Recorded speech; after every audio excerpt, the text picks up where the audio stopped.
Welcome to the podcast today, where we celebrate innovation for a happy planet. I'm your host, Abigail Carroll. Today we're going to speak with Jill Storey and Edwina Tanner of Whale X Strategy, a spin-off of the Australian research organization, the Ocean Nourishment Corporation. Jill is in charge of innovation, strategy, and carbon finance, and Edwina serves as project manager. Not unlike some of the companies we've spoken to already in the podcast, Whale X is in the business of biomimicry. But this time it's with a new twist. They aren't actually emulating the animal, but rather its excrement. They're developing a synthetic whale excrement to suck carbon out of the atmosphere. And if you think making whale poop sounds silly, take note that they are competing for Elon Musk's $100 million Carbon Removal X Prize, and they are currently ranked in the top 60 contenders out of more than 1,000 applicants. I am here with Jill Storey and Edwina Tanner, who are here from down under. It's morning there, right? That's right, Abigail. Yes, it is. Thank you for coming. I'm so excited to be talking to you about your project. So what is Whale X? What are you up to down there? Well, it's really exciting. Edwina and I are part of the Ocean Nourishment Corporation, an Australian corporation that was set up in 2004. We've been working on a Whale X project for the last 12 months as part of Elon Musk's Carbon Prize.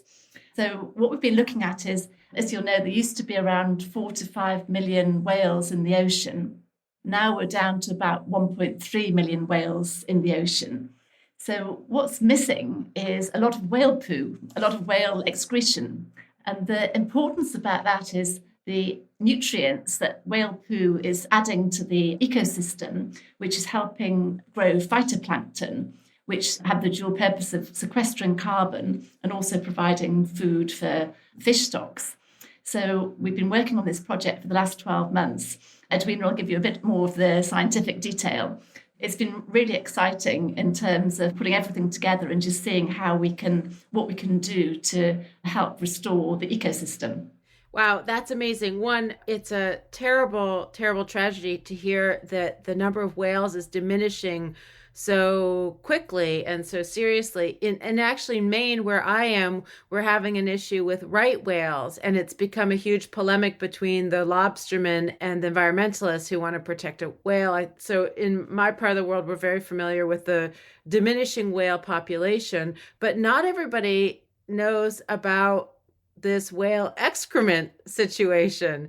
How did you guys hone in on that? One of the old fishers' tales was that we have to kill the whales because they're eating our fish. But actually what they found out that when you put more whales in the population, that you actually grow the bottom of the food chain and grow the fisheries. We've looked at this ocean nourishment problem for about 20 years as we've done experiments and bottle experiments and come up with a formula for the ocean where there's limiting nutrients. And what we actually looked at was that whale excretion had very similar constituents to this formula that we'd come up with nitrogen, phosphorus, iron. And so we thought, oh, hang on, whales are actually naturally fertilizing the ocean. They have been for millions of years. And so we could probably take a lesson in how they're doing it, because there's never really been a reported algal bloom or outbreak from whales populations that we know of. But what tends to happen is they build up the bottom of the ecosystem by excreting their nutrients where they feed. So we kind of put these two and two together. So it's kind of all started there at the bottom of the food chain. That's amazing. I have a million questions, but I want to back up for listeners, because this carbon sequestration is increasingly coming up in these podcasts, and we're going to be hearing a lot about it in the future. Can you back up and explain a little bit about this whole carbon cycle and how we sequester, just the ABCs of carbon sequestration and what this all means? Okay, so carbon sequestration is the long-term storage of carbon. Now, the reason we want to store carbon and draw it out of the atmosphere is because we're continually pumping megatons of extra carbon into the atmosphere but through burning fossil fuels. So now we've come to a problem where we now have an over 450 part per million concentration of carbon dioxide in the atmosphere. And this is measured, so this is a fact. And what we need to do is actually bring that level down. So this is causing the warming of the atmosphere and the global climate changes that we're seeing. So what we want to do, the sequestration idea, is to draw the carbon out of the atmosphere and store it into either the oceans or the earth or plants or material. So where it's sequestered, sequestering means it's stored for long periods of time. And the reason we've chosen the ocean is because the ocean is 70% of the planet, and we're looking at how a really fast response time with phytoplankton. Phytoplankton grow in 3 to 5 days, whereas it takes hundreds of years to grow trees and, hundreds of years to grow a whale. So looking at a phytoplankton response, it can draw down CO2 on the surface of the ocean, that's 70% of the planet, in a very short period of time. It then sinks to the bottom of the ocean. So the part that is sequestered is a bit that actually sinks to the bottom of the ocean like marine snow. It falls down continuously like marine snow. So it's a little light touch. Phytoplankton fall down and end up in the bottom of the ocean and form our marine sediments and are stored once they go under this sunlit layer, this thermocline layer for hundreds of years. Wow. And so when you started with the Ocean Nourishment Project, you were just trying to figure out how to feed the ocean in a way that was going to provoke the flourishment of these little phytoplankton. Is that correct? Exactly right. That was the whole concept of ocean nourishment, or sometimes it's referred to as ocean fertilization.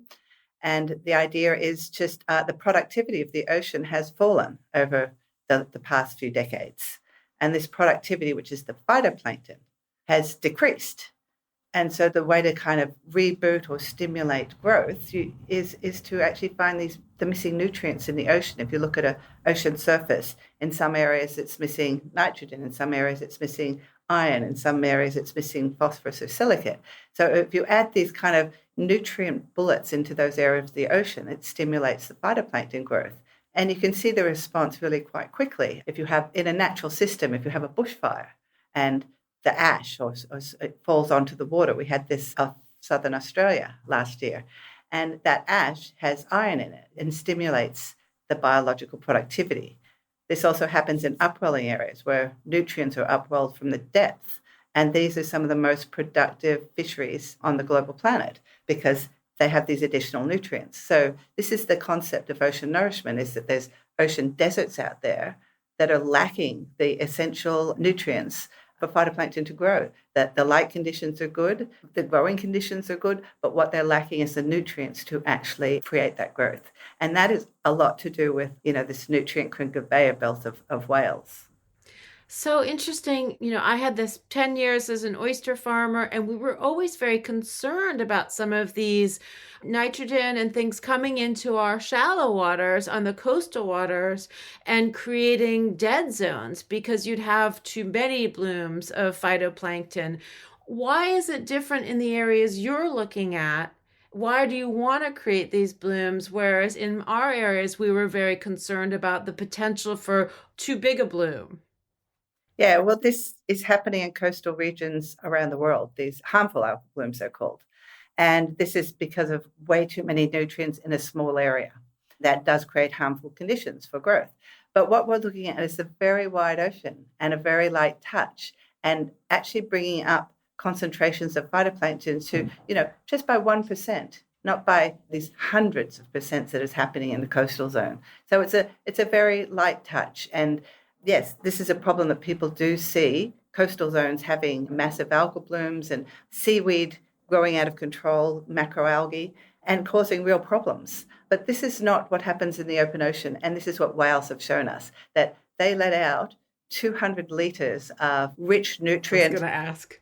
Yeah, rich nutrient plumes for each poo, and 600 litres of urea per wee in these great whales. And this is being let out constantly, and you get a pod of these whales together, and that's a lot of nutrients in one place. But these do not cause, and they are shown not to cause, harmful algal bloom. It's like putting the right amount of fertilizer into a place and not over-fertilizing. Right. And we're talking about the blue waters, too. We're talking much deeper waters, not in the coastal regions. So it's a different ecosystem. Yes, we're looking at waters with about 1,000 meters depth. So that's what we're aiming for. One more technical question following up on what you just told me about the whales relieving themselves in the ocean. How often do they do this? Yeah, well, pretty much daily. We're all quite regular. So if they're in a feeding zone, but they do migrate to a breeding zone where they don't eat and they don't excrete quite as much, put it that way. We're talking a lot about biomimicry these days, and it just looks like we thought we were going to learn everything in a lab between these white walls, and then all of a sudden it seems like we're looking back at nature and saying, oh, wait, this is set up in a really smart way. Maybe it needs a little push here or there, but this is what we should be doing. Well, whales have perfected this technique over 40 million years. They've been Right. doing this in the ocean. Scientists really need to take a step back and look at nature and say, how has it been thriving before we came along? and how can we then bring it back up to those levels using those examples? I mean, you mentioned that it feeds fish and sequesters carbon. Are there any other benefits from these whale excretions? There are, and that's looking at the ocean acidification problem. So it does relieve the surface ocean acidification in the short term as well. So you have these three large global issues, which is food security, carbon dioxide pollution, and ocean acidification, that this solution can help ameliorate. So yes, all three of those, but you have to do it in the right way, in the right places, and the underlying science right. Yeah. Was there anything really surprising that you learned about whales along the way while you're doing all this research? I think I've learned so many things about whales that is surprising. Looking at the whale pump, which is how whales feed down below and then come up and excrete at the surface, and just how this is important to the food cycle in the ocean. It's really the base of the food chain, and how we grow every single living thing on the planet, stems from this. It also produces half the oxygen. The phytoplankton produce half the oxygen we breathe. So every second breath is produced by phytoplankton. And they're really curious creatures. They also respond to sound and to humans, and they're very empathetic. And I think one of the really beautiful things is to see a mother with her calf. And you can see that there is a beautiful bond between these animals. They're very human-like in that respect. So those are all things, getting to understand the animal. And they certainly seem to be doing a lot for humans, and we haven't always been aware of that. So thank you for that. Are there other types of excrement? I mean, does human excrement have some of these qualities? Does dolphin excrement? I mean, are there other sources that would resemble this chemical composition? Yeah, well, of course, if you look at coral reefs or the reef fish, the reefs are kept alive pretty much by the fish poo, that they recycle the nutrients. They clean it up and then poo it back out and recycle it. And every animal, even the zooplankton, that a lot of the sequestration happens from, conglomerates of phytoplankton are eaten by the zooplankton or eaten by the fish, and each one poos, and each one of their feces are sequestered somewhat as they get larger. More of it's sequestered down at the bottom of the ocean. So yes, it's a whole cycle, and taking out one of these levels is really devastating to this whole cycle. The poo chain. The poo chain. We have the food chain. The food chain. Yeah. Okay, so you're making all of this synthetic whale poo. This is happening offshore, presumably. We make it onshore at the moment for our WhaleX project. The concept is to set up a station that's offshore, that we use renewable energy to pull nitrogen from the atmosphere. These are all things that are going to happen. At the moment, we create the aqua food on land, and then we take it out in containers and disperse it. So we did do one experiment for our first stage of the X Prize, where we set out 300 litres of this aqua poo to look at how it responded in the water, and it was quite exciting. But we have our next stage, which is a kiloton experiment that we need to do for the stage 2 of X Prize. Okay, we're going to get to that in just a sec. So you've already sort of done some implementation. Have you been able to make some observations on the process and the response? Well, this is the challenge. We've looked at the process, and we've got a lot of bottle experiments and theory and modeling and satellite measurements and in situ measurements. But the real challenge is actually measuring the sequestration. If you can imagine, you're trying to measure a very light response, and look at how you've increased the marine snow level to fall down to 1,000 metres depth. So this is actually a question that's being tackled internationally by large groups of scientists, which is really nice, and which the X Prize and Ocean Visions have been getting together through discussion forums. And so this is really important. How do we measure this? How do we monitor this? We can look at the response through satellites and in situ measurements, but how do we actually look at what is sinking to the bottom and how the ecosystem responds? So these are the questions we're tackling right at this moment. So do you have ocean monitors that can help you measure the response? How do you go about that? Well, we're looking at building a robot whale. So we have these autonomous underwater vehicles that are in the ocean, and they measure all the biogeochemical processes. And the idea of the robot whale is it would have some eyes as well. And eyes are important because they can actually see and measure velocity or the acceleration of particles going down in the ocean. And that's in the size and acceleration. And so one thing we've been doing to learn a lot about our planet is taking core samples from, Antarctica or the bottom of the ocean. And by taking core samples, you can actually calculate how much sediment has fallen in that place in the ocean over numbers of years. You can, do a time series accumulation of carbon by analysing sediment cores. So we know this happens. The science is there, the theories are all there, the modelling's there, but it's actually doing the measurements, which is what we have to do for X Prize. This is the big challenge. We'll hear a lot more about the X Prize after a short break. A big thanks to the Maine Technology Institute, MTI, investing in innovation for a prosperous Maine. MTI is Maine's unique public-private partnership whose core mission is to diversify and grow Maine's economy by accelerating innovation in the state's targeted technology sectors.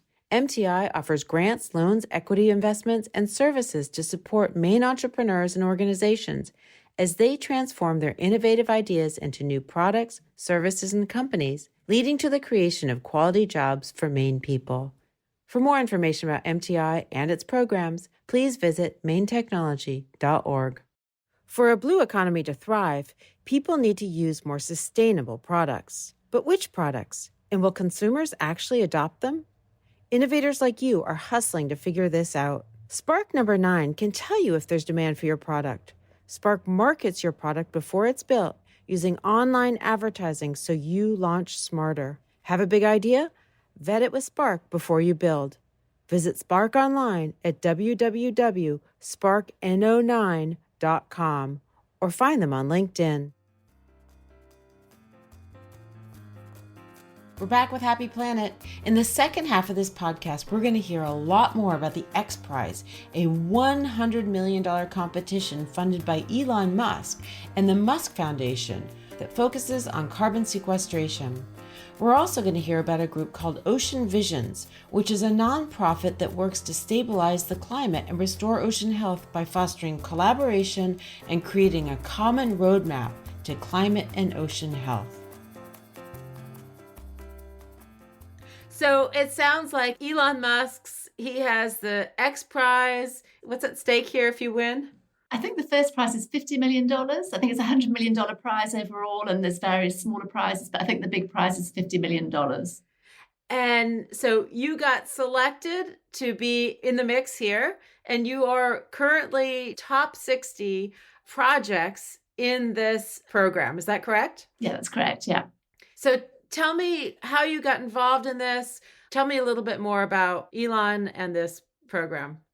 Well, he's clearly a real visionary in terms of recognising the need for sequestration. So it's not just about reducing carbon and reducing the input into the environment. He's recognised that we need to take a significant amount of existing carbon out of the atmosphere. So this programme is designed over 4 years, and it's really helping a lot of organisations who are early stage and have got ideas around the world to sort of follow a roadmap and a process and get assistance along the way to try and speed up that journey. So hopefully it's going to make a big difference to the planet in terms of if some of these technologies can increase the speed of getting them to fruition, it'll make a significant impact.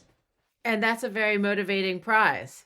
Yes, it is. But with all of these projects, to do projects in the deep ocean, it's very expensive. So, for the next stage, we probably need about $10 million in the next 12 months to be looking at operating and setting up a demonstration site and actually showing over time the results. Because what we need now is, instead of lots of people doing small individual experiments, we really need to set up a site where it can be monitored 24/7 over a longer period of time. So we get the results and we get the comfort, and we can make sure, exactly as Edwina said, that we know exactly how to manage the nutrients that are added in the right quantities and get the best results. Because there's a lot of detailed formulas there, right? Is it temperature sensitive? Yes, and light, and yes. So it's a very delicate balance. But I love this idea that there are all these geniuses from around the world that are convening in this one prize. Is it collaborative? It is, although what happens is with this prize, it's people have very different methods of sequestering the carbon. So some are atmospheric, using the atmosphere, some are geological sequestration, and some are ocean. And we are in the small group of ocean sequestration, and we're the only microalgal group in the X Prize. The others are macroalgae, so they're looking at the seaweed growing and placement into the bottom of the ocean. So yes, we are collaborating, but we have slightly different agendas. And I think the more collaborative platform is through the Ocean Visions platform, where they have a whole community and are building a roadmap for microalgal carbon dioxide removal, which is really a great forum to be part of. I feel like it's really hard to lose if you have a robotic whale. I don't know. Just like that just seems like the path to the prize, the big money. Now, has something like that been built? Have you started on that? Well, the prototypes are out there. So the autonomous underwater vehicles are already out there, and the Argo floats. And so there's various instruments that are already in the ocean doing monitoring jobs. So we have a couple of thousand biogeochemical floats in the ocean that are continuously monitoring the conditions out there. We also have autonomous underwater vehicles we can control. And we also have these amazing lenses that have been developed to look at this marine sequestration problem. We have all the traps. So all of the instruments are out there, but what we want to do is kind of put them together into this one package that can monitor and do the job that we need it to do for our experiment. How many years long is this program, and where are you in it? Well, we started in 2021, and we are now got till another year to measure, report, and verify a 1 kiloton carbon dioxide removal experiment using this technique. So the fire is in the cannon there. Help me understand, what is 1 kiloton of carbon? Can you give me a visual? What does that mean? Okay, so a kiloton is 1,000 tons. Yeah. And if you look at a whale is about 30,000 tons. So we're sequestering something about a third of the size of a whale. But it's not in a block. Right. So for us, it's the phytoplankton we grow, and then that gets eaten and that gets pooed out, and then what ends up in the bottom of the ocean. So we're looking at a very large ocean area. And I think this is what people don't understand. One of the terms that's previously been used with our concept is dumping our formula into the ocean, but it's not. We are purposefully placing this into like an ocean paddock to grow phytoplankton over a large space that then does its job at the bottom of the ecosystem. And stimulating the whole bottom of the food chain by 1%. The whole productivity of the ocean, we're aiming to stimulate by 1%. That will sequester a gigaton of carbon. This is what we're aiming for. That's just amazing. So you're partway through. Right now you're in a testing period. Then what happens? You produce some results by a certain deadline? Yeah, we have to have a report in by pretty much this time next year. And then they will come out and send a team out to actually look at what we're doing and verify all of our experiments. So this is the idea, hopefully people will come and see what we're doing and measure it and say, yep, you've won the X Prize. So, that's amazing. Yeah, so we didn't win $1 million in the first round. 15 teams did, but we got chosen out of one of 10 teams that they're going to put a video together of what we're doing and show that. So that's happening in February. And hopefully we can use that to raise a bit more awareness and some funding that's required. Yeah. And I say, look, they're funding this at very small amount of money. I don't know how much, but it's, in the tens of thousands of dollars. But what we need is people to fund money like blockbuster movies. Like, this is what we need for science. So you look at Avatar, that was $250 million, 10 years in the making. Great film, nothing against it. But has that saved the world? No. But if we in science get that kind of money to fund these projects, we can really do something. So is this a for-profit company? We have Ocean Nourishment Corporation is a for-profit company, but the WhaleX team is the science arm, and we are spinning off basically just to do the science. So we are raising funds to get the science done, and the business model will sit with the Ocean Nourishment Corporation. So who needs to raise money now? How is that done? Is this grant funding for the Ocean Nourishment, or are you raising money for WhaleX specifically? At this point, we're raising money for WhaleX, but the Ocean Nourishment Corporation are also trying to raise capital as well. So who do you go to? I mean, this is, I talk to a lot of startups, and, they go to the VCs around the corner, and those VCs maybe have 10, 50, $100 million. You need like a major sponsor, or a suite of major sponsors.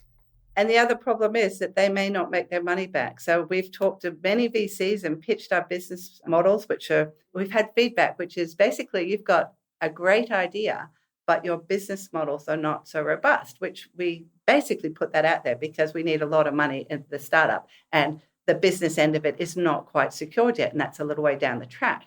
So VCs do not invest in companies that will not bring a big return. And this is what we found. This has been, my lesson as a scientist moving into the entrepreneurial world is that you need to have a robust business model. So a lot of things are getting funded that they're not going to save the world, but they're great ideas, and they're going to make some money, and they're going to do it, they're going to do some good. Nothing wrong with that. But to get these really big ideas off the ground, you really need a philanthropist who has a lot of money, who basically wants to save the world. Yeah. So you can't fund this through carbon credits? Well, I think Abigail hit it on the head when you said you need a suite of partners, and that's exactly what we need, because when the Ocean Nourishment Corporation started off in 2004, Professor Ian Jones was working on the idea, it's been worked on for a long period of time. But at that time, there was no demand in the marketplace for carbon credits. And it was all a one-sided, trying to develop it to try and do some good for the planet. So exactly as Edwina said, it was difficult to get investors because what was going to be the return. But what's changed quite significantly in the last couple of years is, as we've seen, all of the large corporates have now got net zero commitments. And it's not just a case now of having commitments. They're now getting to the pointy end of it. What are they actually going to do? How are they actually going to manage that transition? How are they going to implement these plans? And obviously, if you're the CEO of a large corporation, your primary objective is going to be decarbonising your supply chain. But that's going to take time in some cases, in some industries where emissions are hard to abate. But then over the sort of transition period, a lot of organisations are going to be having to look at carbon credits and carbon offsets.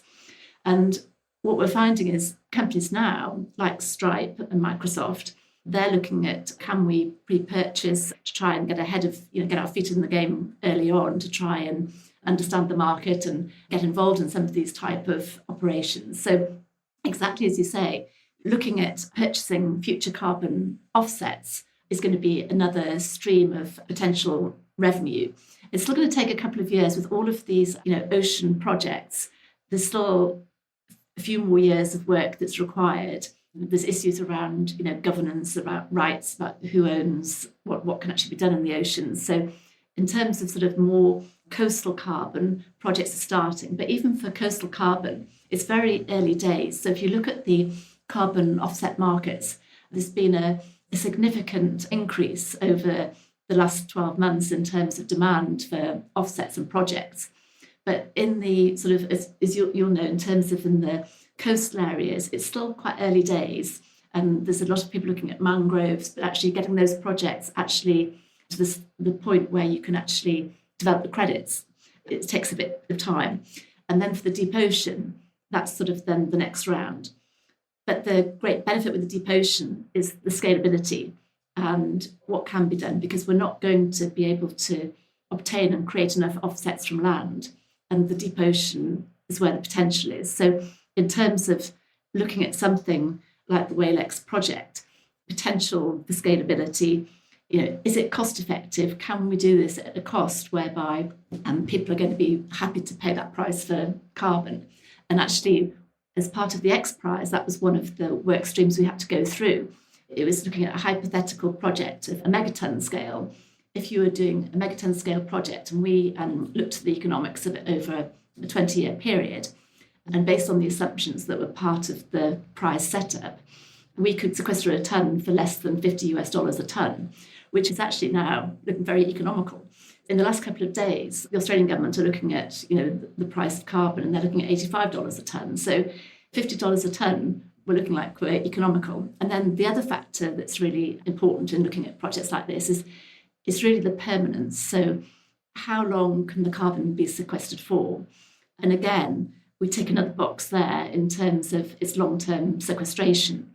So when you sort of look through the criteria and the issues and the importance, we actually start to tick a lot of boxes. So we think over the next 12 months, when some of the large corporates start to realise that there's going to be a shortage of the supply of credits, they're going to start looking at different opportunities. And really, corporates should be looking at a portfolio of opportunities rather than putting all their eggs in one basket. So we're quite confident that over the next 12 months, things are going to change quite quickly, and people are going to start to see the value in getting involved. And especially some of the large corporates that are already working in the deep ocean, in terms of the drilling, yeah. Exactly. So one of the things that would sort of be a great setup for us would be in terms of repurposing an offshore oil rig as a platform for where we could set up the distribution for the nutrients going into the ocean. And, can we look at modular green ammonia to put on the platforms? And it's very interesting. And so in terms of it's a bit of a long answer to your question, but in terms of looking at a suite of partners, some of the large corporates that are already working in the deep ocean would be perfect partners.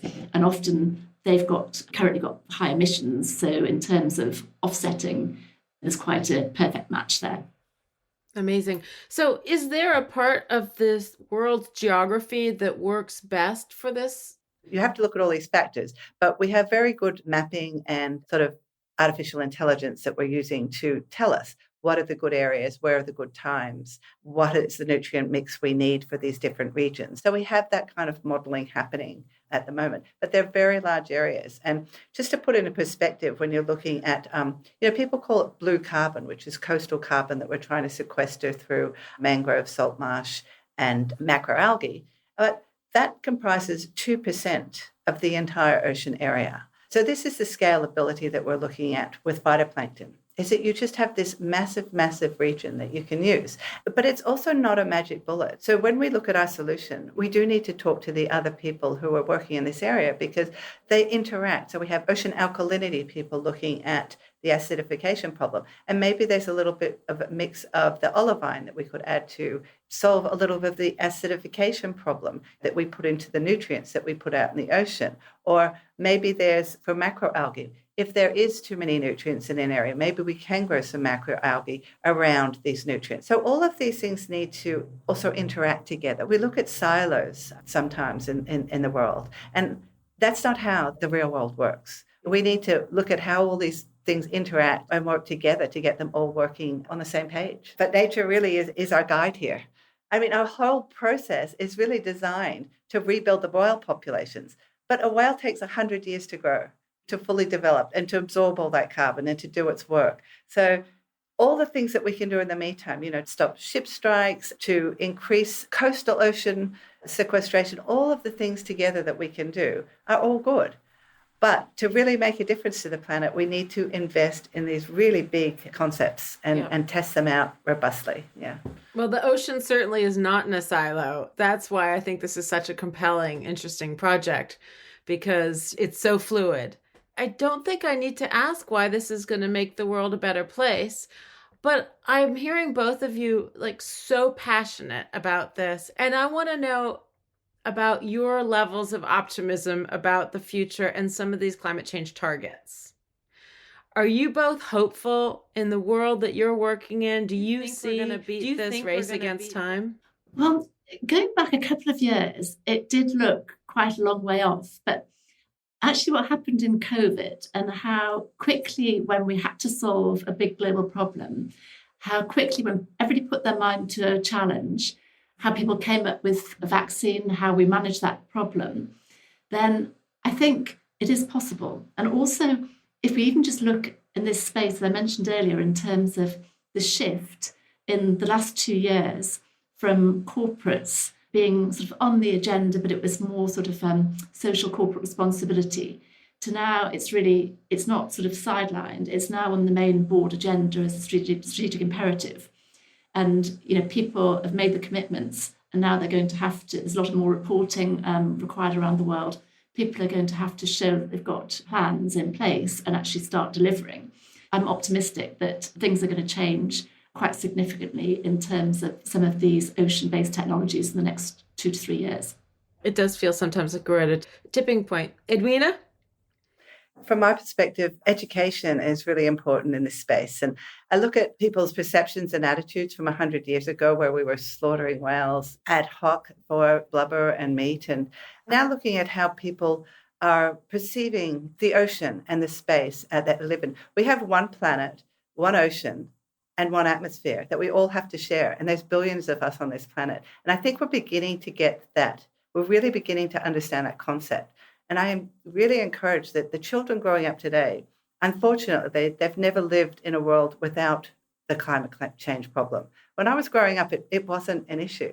We had Rachel Carson's and some of the chemical poisonings that we were doing to the planet coming to light. But now I think the kids of today are a lot more educated. And we see this mind shift of, I think, compassion, that we're looking at creatures in the ocean in a different way than we used to, and understanding, their value to us. We're actually hearing the whales scream. They're telling us that we need to do better by them. And I think this is what the planet is beginning to listen to and tune into. So I'm hopeful. That's great. So you're meeting lots of entrepreneurs. You're seeing a lot of amazing people in action. What advice would you guys give to entrepreneurs in the impact world that are like you, trying to make the world a better place, but maybe they're not quite where you are yet? Well, I think one of the things that's quite important is to understand it's a journey. And often these things are not a quick fix. People often come into new startups and think, in 12 months we'll have solved the problem and that's it. But actually, a lot of these technologies and ideas and getting something to market takes a lot longer. So I would say really resilience and not to give up, keep trying. That's wonderful. Edwina?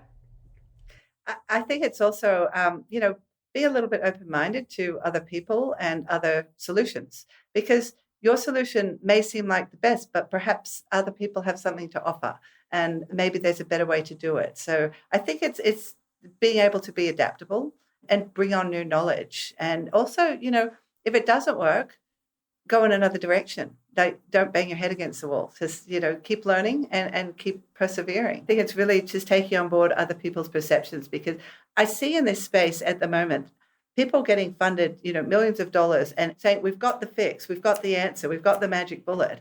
And you go, there is no magic bullet. There is no one answer. We all need to work together in this space and take on other people's ideas and concepts. Both really important pieces of advice.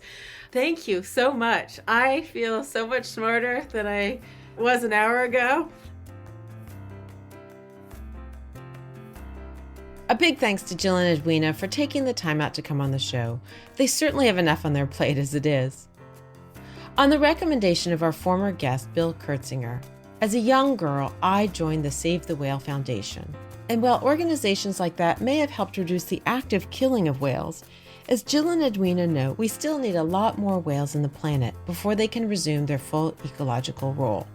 WhaleX seeks to fill that gap, but the project is huge. Many of the startups we've discussed here have been scalable, which means they can get big, but it also means they can start small.